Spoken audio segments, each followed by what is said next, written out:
Ya Rabbana a'tarafna bi'annana aqtarafna wa ananna asrafna ala lada asrafna.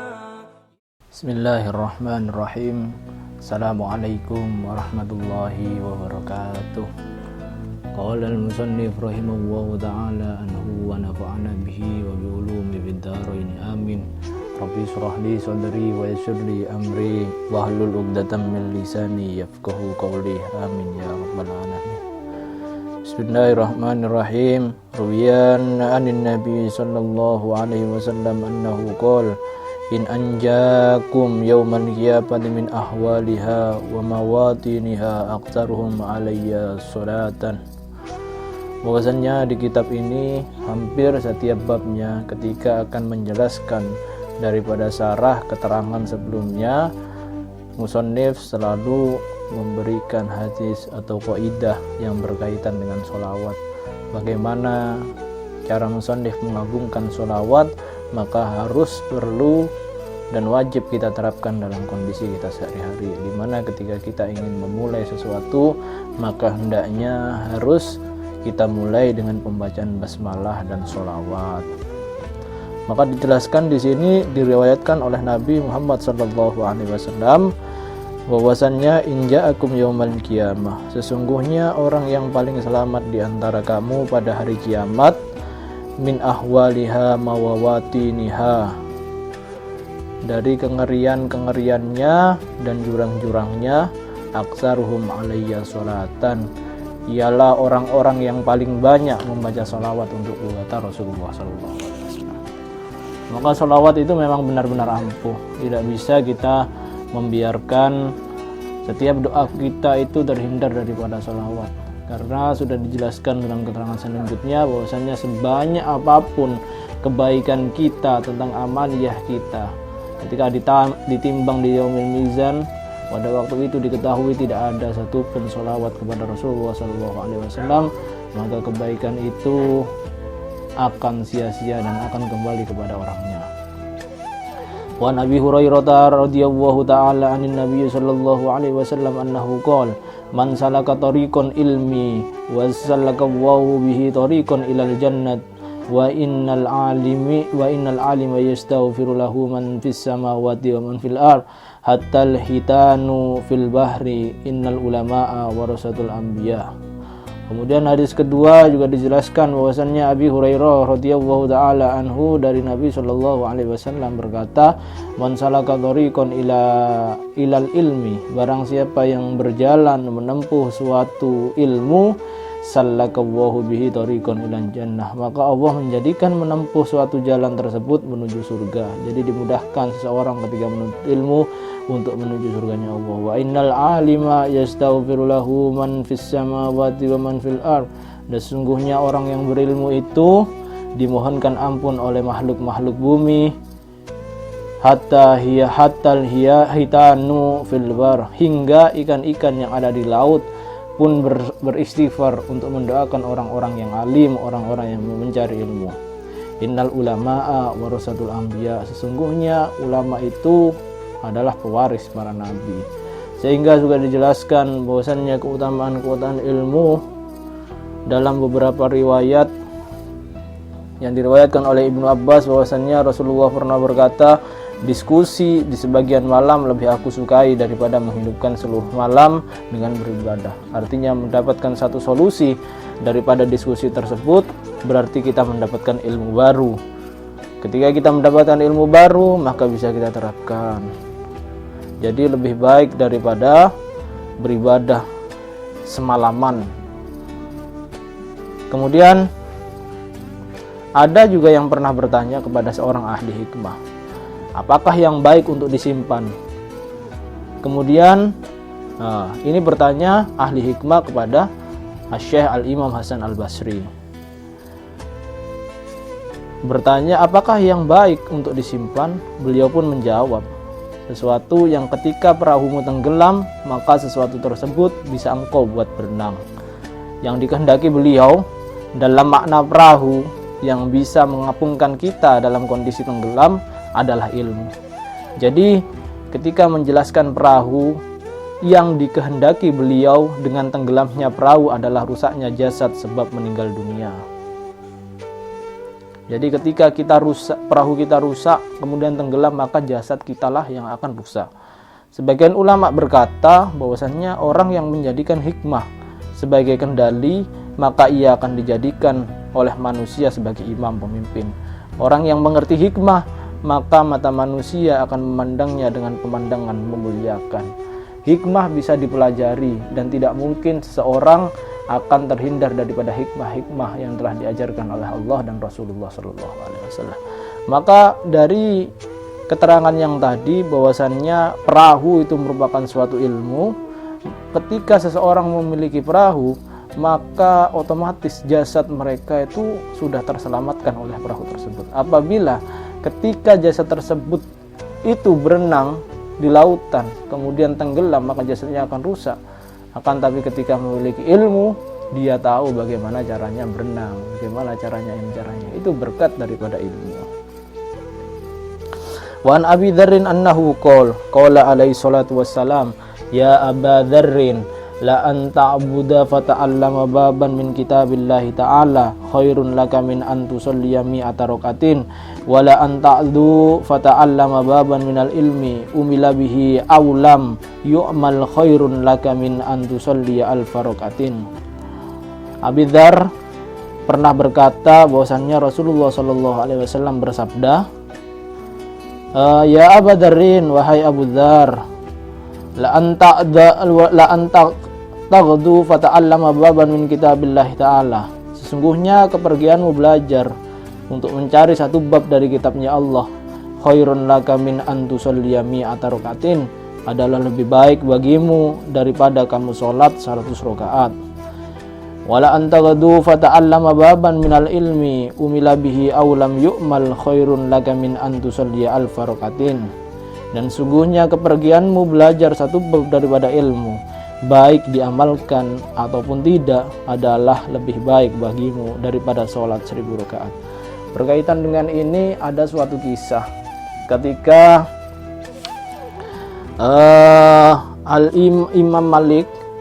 Imam Malik memiliki seorang murid.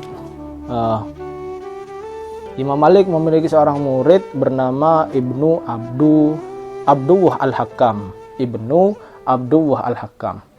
Si Ibnu Abduwah Al-Hakam ini belajar ketika itu. Belajar pas waktu itu mendengar suara azan zuhur yang mana mengindikasikan dia harus melakukan jamaah salat zuhur. Kan tapi Imam Malik datang dan menemui Ibnu Abduwah Al-Hakam, kemudian berkata kepada Ibnu Abduwah Al-Hakam, wahai muridku, bahwasanya ketahuilah apa yang kamu lakukan saat ini itu lebih baik daripada apa yang akan kamu lakukan, akan tapi diniati dengan niat yang baik. Ketika semua itu diniati dengan baik, maka kewajiban pun itu akan terelakkan ketika kita masih belajar. Kamu bisa melakukannya nanti, bukan berarti kamu itu meninggalkan sholat atau meremehkan daripada sholat kewajibanmu. Akan tapi mempelajari satu hal, karena kamu nanti sudah akan pasti dijadikan seorang panutan di daerahmu Ibnu Hakam, maka sepatutnya kamu harus belajar giat, harus diniati dengan baik, maka kamu boleh meninggalkan sholat jamaah. Itu Imam Malik kepada muridnya ketika waktu itu. Kemudian dijelaskan juga bahwasannya Ibnul Mubarak pernah berkata bahwasannya, aku heran pada orang yang tidak mencari ilmu. Ibnu Mubarak berkata seperti itu. Bagaimana bisa dirinya menariknya pada kemuliaan? Para ahli hikmah pun berkata, sesungguhnya pada seorang laki-laki aku tidak merasa kasihan seperti rasa kasihanku kepada salah satu dua laki-laki, yaitu lelaki yang mencari ilmu namun ia tidak paham, dan lelaki yang bisa memahami ilmu namun ia tidak mau mencarinya. Jadi Ibnu Mubarak mengatakan seperti itu, bagaimana bisa seseorang itu mencapai kemuliaannya dalam kehidupannya ketika dia tidak mau mencari ilmu. Hanya diam diri, tidak mau, karena ilmu itu dijemput, bukan diantar. Ilmu tidak bisa diantar, akan tapi ilmu dicari, dijemput. Bahkan banyak sekali ulama-ulama kita ketika mencari ilmu berpindah dari tempat satu dan tempat yang lain. Bahkan dikisahkan bahwasannya Syekh Muhammad bin Alwi al-Maliki al-Hasani, beliau memiliki guru di seluruh dunia, yang mana banyak gurunya adalah 200 guru. Bisa dibayangkan bahwasannya seseorang menjadi alim itu berkat daripada berapa banyak dia mencari ilmu, berapa tempat dia mencari ilmu. Kemudian malaikat juga pernah bersabda, yang disabdakan oleh Rasulullah SAW, innal malaika la tad'u ajnihataha li talibil ilmi ridwan bima yasna'u. Innal malaikata, sesungguhnya para malaikat, la tad'u, meletakkan, ajnihataha, sayap-sayapnya, li talibil ilmi, kepada para pencari ilmu, ridwan bima yasna'u, karena merasa ridho dengan apa yang ia kerjakan. Malaikat itu sangat ridho ketika seseorang melihat mencari ilmu. Bahkan ada satu kisah yang dikisahkan dari guru saya dari guru saya, bahwasannya ketika itu ada seorang murid pulang ingin berangkat ke majelis ilmu untuk mengaji, kemudian di tengah jalan dihadang oleh 2 orang, yang mana 2 orang itu mengejek dan mencaci, bagaimana kau itu bisa mendapatkan sayap daripada malaikat, sedangkan kamu hanya mencari ilmu kepada seorang guru yang seperti itu. Diejek seorang murid oleh 2 orang tersebut. Kemudian seorang murid itu pun tidak menghiraukan. 2 orang ini mengejek karena pernah mendengar keterangan dari gurunya bahwasanya ini seorang murid, seorang thalabul ilmi akan dilindungi oleh sayap-sayap malaikat. Mereka tidak akan terkena musibah apapun ketika dia berangkat mencari ilmu kepada gurunya. Jadi seperti itu. Menghiraukanlah orang tersebut, si murid ini, menuju ke majelis. Akan tapi kejadian tiba saatnya ketika si murid ini pulang dari majelis. Si pemuda ini ternyata sudah tergeletak di lantai jalan, tergeletak dengan darah yang bercucuran tak henti-henti. Kemudian ditanyai oleh si murid ini, wahai 2 pemuda, kamu kan tadi bilang ke saya bahwasannya kamu mengejek saya ketika saya mencari ilmu dan saya dilindungi oleh sayap-sayap malaikat. Betul. Kenapa kondisimu seperti ini? Ketahuilah wahai pemuda, wahai murid, wahai santri, bahwasannya ketika engkau berangkat, saya didatangi oleh 2 orang yang besar-besar. Mereka memukuliku sampai aku terjatuh, dan tidak ada orang yang menolongku. Sampai saat ini darahku masih bercucuran ini, tidak bisa berhenti. Hanya doa dari gurumu lah yang bisa memberhentikan darah-darahku ini. Kemudian dipanggillah seorang gurunya oleh murid tersebut, didoakanlah. Ketika didoakan berhenti, akan tapi 2 pemuda ini meninggal. Itulah, karena tidak bisa kita itu mencemooh seorang yang mencari ilmu. Seorang mencari ilmu itu ingin meningkatkan derajat kemuliaannya di sisi Allah. Akan tapi ketika dicelah, maka Allah lah yang akan membalas. Allah lah yang akan membalas kejelekan dari orang lain terhadap si pencari ilmu itu. Wa qala alaihi salatu wassalam, man ta'allama baban minal ilmi liyu'alliman nasa u'tiya lahu thawabu 70 nabiyyan. Dan barang siapa yang belajar satu bab dari ilmu untuk diajarkan kepada orang lain, maka dia diberi pahala 70 daripada nabi, seperti halnya 70 nabi. Wa qala alaihi salatu wassalam, man jalasa indal alimi sa'atain. Barang siapa duduk di sisi orang alim 2 jam, au akala ma'ahu, atau makan bersamanya, lukmatain, 2 suapan, au sami'a minhu kalimatain, atau mendengar darinya 2 kata, au masa ma'ahu khutwatain, atau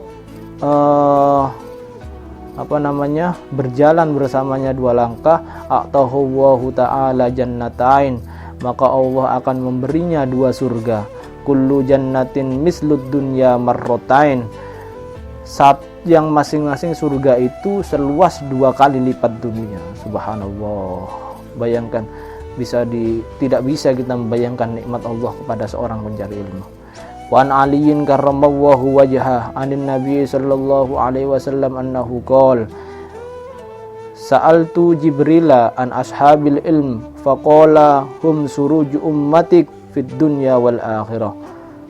Sayyidina Ali karramallahu wajhah daripada Nabi sallallahu alaihi wasallam bahwa beliau bersabda, Sa'altu Jibrila an ashabil ilmi. Pernah saya bertanya kepada Jibril tentang orang yang berilmu. Faqolahum, maka dia menjawab, suruju ummatik fid dunya wal akhirah. Mereka adalah pelita bagi umatmu di dunia dan di akhirat. Tuba liman arafahum wal waila liman ankarahum wa abghadahum. Beruntunglah orang-orang yang mengenal mereka, orang-orang yang berilmu, dan celakalah orang yang mengingkari dan membenci mereka. Waruya anin Nabi sallallahu alaihi wasallam annahu qala man shalla salatan ma'al jamaah wa jalasa hilqatil ilmi wa sami'a kalam Allah. Diriwayatkan dari Nabi Muhammad sallallahu alaihi wasallam bahwa beliau bersabda, barang siapa yang melakukan salat berjamaah dan duduk dalam majelis ilmu serta mendengar firman Allah lalu mengamalkannya, maka Allah Ta'ala wa amila bihi a'tahu Ta'ala sittata asya. Allah akan memberikan rizki yang berupa 6 perkara. Yang pertama, ar-rizqu minal halal, rizki daripada usaha yang halal. Kemudian yang kedua, wayanju min azabil qabr, selamat daripada azab kubur. Wa yu'ta kitabuhu biyaminih, menerima kitabnya dengan tangan kanan. Jadi maksudnya menerima kitab dengan tangan kanannya besok ketika hari kiamat di yaumul mahsyar, semua manusia itu ditimbang dan dikumpulkan di sana. Diberikan buku pedoman tentang riwayat kehidupannya di dunia. Maka barang siapa yang mengambil buku pedoman atau buku riwayat kehidupan tersebut dengan tangan kiri, maka celakalah dia. Neraka, sudah pasti neraka. Akan tapi ketika dia mengambil dengan tangan kanan, dia akan selamat dari siksa api neraka dan siksa-siksa yang lainnya. Wa yamurru ala surati kal barqil khatif. Kemudian melewati suratal mustaqim bagaikan kilat yang menyambar. Wa yusyaru ma'an nabiyina wa banallahu lahu baitan fil jannah. Kemudian dihimpun dengan para nabi dan Allah membangunkannya untuknya sebuah gedung di surga min yakutatin hamro alahu arba'una baban, yang mana bangunan tersebut terbuat dari permata yakut merah yang mempunyai 40 pintu. Wa an Ibnu Abbas radhiyallahu taala anhuma annahu qala lil ulama'i darajatun fawqa darajatil mu'minina bisab'i mi'atin darajat ma bainad darajatain khamsumi'atin sanah. Kemudian diriwayatkan dari Ibnu Abbas radhiyallahu taala anhu bahwasannya Nabi Muhammad sallallahu alaihi wasallam pernah berkata, lil ulama'i darajatun fawqa darajatin mu'minu sab'i mi'atin darajat. Orang yang berilmu itu mempunyai 700 derajat di atas derajat kaum mukmin lainnya. Ma bainad darajataini khamsumi'atin sanatin, yang mana jarak di antara 2 derajatnya sejauh perjalanan 500 tahun. Subhanallah. Makanya seorang ketika memiliki ilmu harus diamalkan. Bisa bil medsos, media sosial seperti ini, bisa langsung tatap muka atau sorokan, bisa terhadap majelisnya, bisa terhadap temannya. Yang penting bisa menebarkan kebaikan, menebarkan keberkahan, menebarkan kebaikan. Itulah yang dinamakan majelis ilmu. Bukan berarti kita harus berhadapan mengumpulkan orang banyak, karena di waktu sekarang orang mau ngaji itu saja sudah untung, mau mendengarkan pengajian itu sudah untung. Ketika kita memiliki niat, maka bagaimanapun kita secara persuasif atau secara pendekatan yang lain mendekati orang yang kelakuannya buruk, diajarkan begini, diambil bawahnya, jangan langsung tes. Tidak bisa kita mengenalkan Islam yang seperti itu. Tapi diambil bawahnya, kemudian diceritakan seperti ini, diceritakan seperti ini dengan cerita-cerita yang tidak bisa menyakiti hati mereka. Oleh karenanya Islam itu penuh rahmat. Maka rahmat daripada Islam itu bisa diketahui dengan kita mencari ilmu, mengetahui sirah-sirah nabawi, kisah para salafun soleh, para orang-orang yang karismatik, diceritakanlah seperti ini. Maka lama-kelamaan orang yang seperti itu, yang kelakuannya jelek, akan menjadi berubah dengan sendirinya ketika mendengar sesuatu hal yang baik dan tidak akan menimbulkan efek apapun daripada orang yang telah melakukan hal kejelekan tersebut. Maka sebaiknya seorang penuntut ilmu itu wajib untuk menebarkan ilmunya, walaupun itu satu ayat, yang penting penafsiran atau penjelasannya itu bisa diterima oleh banyak orang. Wallahu a'lam bishawab. Assalamualaikum warahmatullahi wabarakatuh.